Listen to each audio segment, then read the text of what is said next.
जय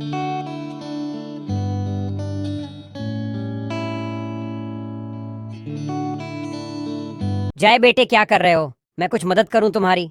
चलो जल्दी नहाकर घर भी चलना है।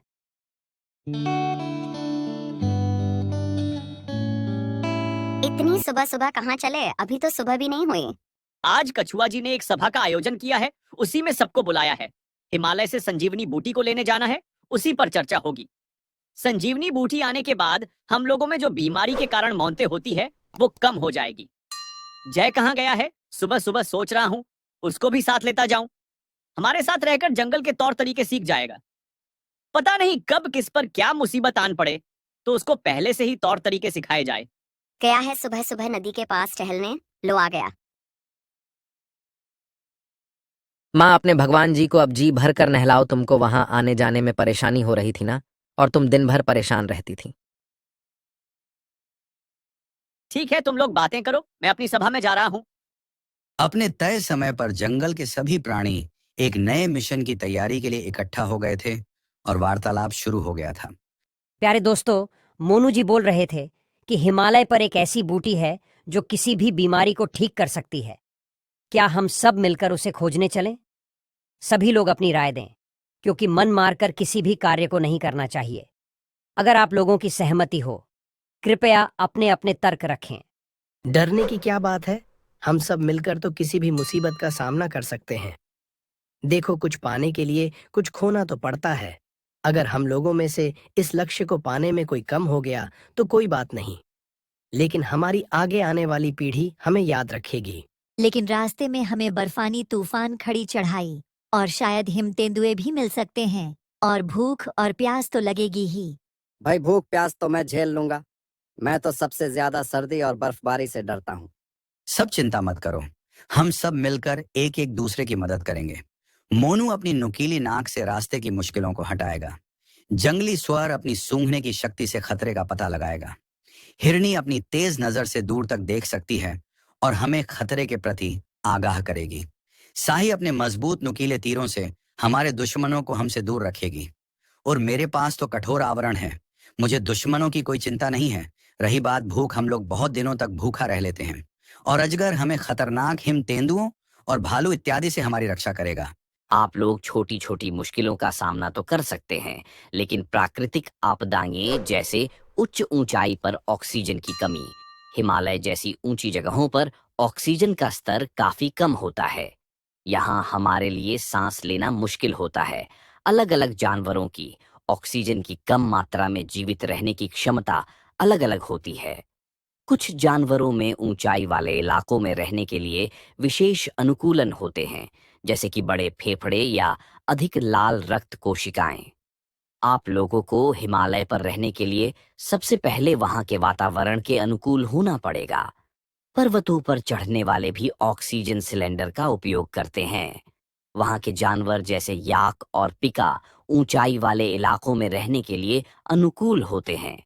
उनके शरीर में ऐसे बदलाव होते हैं जो उन्हें कम ऑक्सीजन में जीवित रहने में मदद करते हैं। ऑक्सीजन की कमी के कारण सिरदर्द, मतली, उल्टी और सांस लेने में कठिनाई हो सकती है। ये महाशय कौन है? अरे, तुम इनको नहीं जानते। ये हैं पालदा ऑक्टोपस। चाचा जी कछुआ जी के मित्र हैं। इनमें एक या दो नहीं, 9 दिमाग हैं, और इनका खून भी नीला होता है। इनके सीने में एक या दो नहीं बल्कि 3 दिल होते हैं। हिमालय में मौसम अचानक बदल सकता है। बर्फानी तूफान, बारिश और भूस्खलन जैसी प्राकृतिक आपदाएं यात्रा को खतरनाक बना सकती हैं। और सबसे बड़ी बात, आप लोगों ने संजीवनी बूटी को देखा है। वहां पर कई 100 जड़ी बूटियां हैं। वहां जाकर भी इतनी मेहनत के बाद खाली हाथ वापस आओगे? तो पाल जी, आप ही बताइए क्या किया जाए। मेरी मानो तो इस यात्रा को अभी यहीं रोक दो, क्योंकि बैठे बिठाए मौत को दावत देना कोई अच्छी बात नहीं है। इस विषय पर मैं गहन खोज करूंगा, तब इस पर अमल करना। पाल जी जो बात कह रहे थे 100% सही थी और तर्क संगत भी थी। सभी जानवर उनकी बात मान गए और उन्होंने संजीवनी लाने की योजना स्थगित करके उसको आगे के लिए छोड़ दिया। कोई बात नहीं, ये योजना तो असफल हो गई, लेकिन उस ठेकेदार वाले मामले को निपटा लें, क्योंकि अगर ठेकेदार इस जंगल के पेड़ ऐसे ही काटता रहा तो कुछ दिनों बाद यहाँ भी ऑक्सीजन की कमी होने वाली है।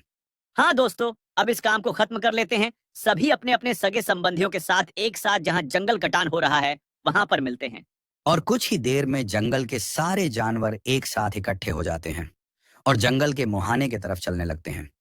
वहां पर वे जाकर देखते हैं कि मजदूर कटाई का काम कर रहे थे।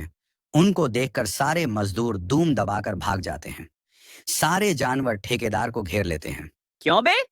तू ही है ठेकेदार जिसने हमारे घरों को उजाड़ने का ठेका लिया है। सीधी तरह यहाँ से 9-2-11 हो जा, वरना जिंदगी में तू ठेके लेने के काबिल नहीं रहेगा। ठहरो, मैं बात करता हूँ। देखो ठेकेदार जी, हमने जंगल का मुआयना करने के लिए अपने काबिल दोस्तों को भेजा था। उन्होंने जंगल का मुआयना किया और पाया अगर यह सड़क शुरू में ही मोड़ देंगे तो हमारे घर बच जाएंगे, जिसमें हमारे पशु पक्षी दोस्त रहते हैं। इससे हमारा नुकसान भी नहीं होगा और तुम्हारा काम चलता रहेगा। देखो, इस टेंडर को लेने के लिए मैंने बहुत जोखिम उठाए हैं। मैं सड़क जंगल के बीच से ही निकालूंगा। लग रहा है घी सीधी उंगली से नहीं निकलेगा। अब बताओ। ठीक है, मैं करने के लिए तैयार हूँ। ऐ सड़क जंगल के बीच से नहीं निकलनी है, सड़क को बाहर से ही मोड़ लो। और हाँ, अगर हमारे जाने के बाद तुमने जंगल में से सड़क निकालने की कोशिश की तो तुम लपेटे में नहीं आओगे। इस बार सीधा पेट के अंदर जाओगे। सीधी बात, नो बकवास। सारे मजदूर बहुत खुश थे और जंगल के सभी जानवर ये मामला निपटाकर सीधे अपने अपने घर की ओर चल देते हैं। सभी के मन में अपार हर्ष था कि उनका घर उजड़ने से बच गया। तो दोस्तों, एक बार फिर जंगल की एकता जीत जाती है। इस कहानी से हमें यह शिक्षा मिलती है कि किसी भी कार्य को शुरू करने से पहले उसके हर पहलू पर विचार किया जाना चाहिए और सभी से सलाह मशवरा करना चाहिए, तभी उस कार्य को शुरू करना चाहिए। इससे हमारी आधी जीत पक्की हो जाती है और वह कार्य भी समय से पूरा हो जाता है। कहानी अच्छी लगी हो तो चैनल सब्सक्राइब करना ना भूलें।